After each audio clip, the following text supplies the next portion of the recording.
Hi friends, அஸ்ஸலாமு அலைக்கும். இன்றைக்கி லஞ்சுக்கு வந்து பாப்பா உங்களுக்கு நான் பருப்புஞ்சோறு தான் ஆக போகிறேன். வாங்க எப்படின்னு பார்க்கலாம். நம்ம பொள்ளாச்சி ஆனமலையிலலாம் இப்படி தான் செய்வாங்க பருப்புஞ்சோறு. அது கேரளாவில் இருக்கும்போது எனக்கு எல்லாம் தெரியாது. இங்கே வந்த பின்னாடி தான் நான் கற்றுக்கிட்டேன். இங்கே எல்லாம் ஃபேமஸான ஒரு சாப்பாடு தான் பருப்புஞ்சோறு. செம்ம டேஸ்ட்டாக இருக்கும். நீங்களும் ட்ரை பண்ணி பாருங்கள். ஃபஸ்ட்டு குக்கரில் கொஞ்சமாக எண்ணெய் ஊற்றி அதில் பட்டை, கிராம்பு, ஏலக்காய், பெரிய வெங்காயம், தக்காளி, மல்லி இலையில் போட்டு நல்லா வதக்கிக்கணும். பெரிய வெங்காயம், தக்காளி நல்லா வதங்கினதுக்கப்புறம் மசாலா போட்டுக்கலாம்.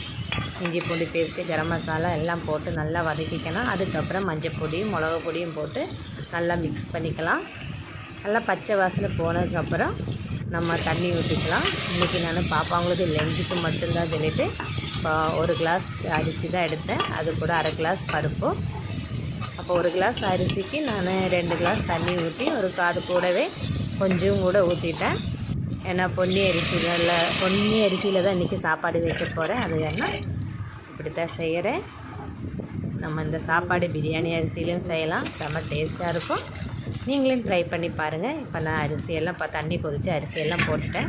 கூடவே உப்பும் போட்டு நல்லா இலக்கி இப்போ ஒரு விசில் போட்டு தண்ணி வற்றணுமே சும்மா தம்மு வச்சுக்கலாம், விசில் போடாமல்.